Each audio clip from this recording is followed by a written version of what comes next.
Hello दोस्तों, स्वागत है आपका एक बार फिर से एक और नई वीडियो के साथ। क्या केंद्र सरकार देश का नाम बदलने वाली है? क्या हम रिपब्लिक ऑफ इंडिया की जगह रिपब्लिक ऑफ भारत के निवासी होंगे? पिछले 24 घंटे से यह सवाल मीडिया और सोशल मीडिया पर एक बड़ी चर्चा का विषय बना हुआ है। आप जानते हैं G20 के आमंत्रण पत्र पर राष्ट्रपति को प्रेसिडेंट ऑफ भारत लिखा गया और प्रधानमंत्री को प्राइम मिनिस्टर ऑफ भारत लिखा गया और यहीं से शुरू हुई भारत बनाम इंडिया की बहस। पूरी बहस में रोचक पहलू लेकर आए तिरुवनंतपुरम से कांग्रेस के सांसद शशि थरूर। उनका कहना है कि इंडिया का सबसे पहले विरोध तो मोहम्मद अली जिन्ना ने किया था। शशि ने एक ट्वीट करके कहा, जब इस विषय पर चर्चा हो रही है तो हमें याद रखना चाहिए कि जिन्ना ने ही इंडिया नाम पर आपत्ति जताई थी, लेकिन जिन्ना की बात उठी है तो यहाँ पर महत्वपूर्ण किस्से भी बताना जरूरी बन जाता है। जब दोस्तों 1947 में भारत पाकिस्तान का जो बंटवारा है वो हुआ था, तो उस टाइम पर सवाल उठा कि पाकिस्तान और भारत के संबंध कैसे होंगे।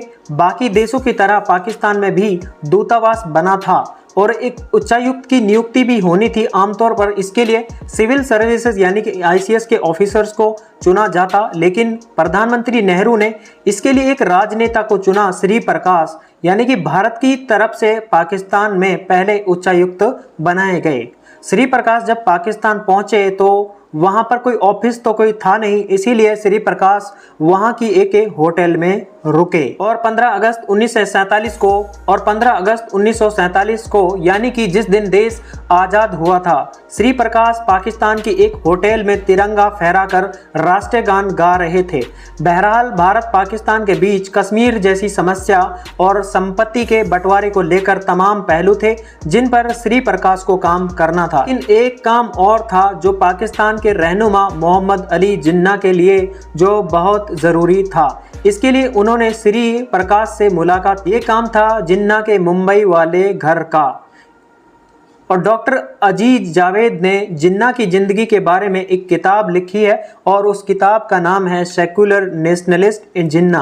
इस किताब में इस किस्से के बारे में सुनाया जाता है और उसमें बताया जाता है कि जिन्ना तक जब ये खबर पहुंची कि भारत सरकार उनके मुंबई वाले बंगले पर कब्जे करने जा रही है, तो ये बात सुनकर जिन्ना श्री प्रकाश के पास पहुंचे, लगभग गिड़गिड़ाते हुए बोले कि नेहरू जी से ये कहना कि इस तरह से मेरा दिल ना तोड़ा। तुम जानते नहीं हो कि मैं मुंबई से कितना प्यार करता हूं। मैं अपनी जिंदगी के आखिरी दिन वहीं पर बिताना चाहता हूं। श्री प्रकाश को अचंभा हुआ। उन्होंने जिन्ना से पूछा, क्या तुम भारत वापस आना चाहते हो? क्या मैं प्राइम मिनिस्टर नेहरू जी से कह दूं कि आप भारत वापस आना चाहते हो? तो उन्होंने जवाब में कहा कि हाँ, मैं भारत वापस आना चाहता हूं और आप प्रधानमंत्री नेहरू जी से कह सकते हो। एक और जगह जिन्ना को कोड करके इस किताब में लिखा जाता है, पाकिस्तान बनाकर मैंने बड़ी गलती कर दी। मैं दिल्ली जाकर नेहरू जी से जाकर कहना चाहता हूँ, पुराने गिले शिकवे को भुलाकर दोबारा दोस्त बन जाएं। इसके अलावा इस किताब में मुस्लिम लीग काउंसिल में दिए गए वक्तव्य का भी जिक्र किया गया है। काउंसिल में जिन्ना ने कहा कि मैं अभी भी भारतीय हूं, मैंने पाकिस्तान का गवर्नर जनरल बनना चुना, इसीलिए मैं किसी भी वक्त भारत जा सकता हूं।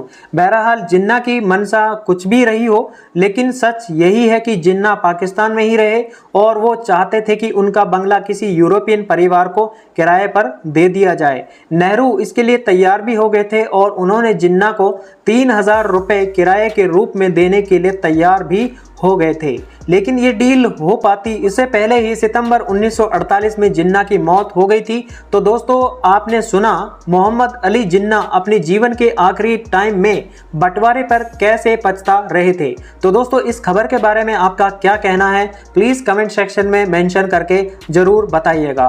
तो दोस्तों, इस वीडियो में इतना ही। मिलते हैं एक और नई रिपोर्ट के साथ। अभी के लिए बहुत बहुत शुक्रिया।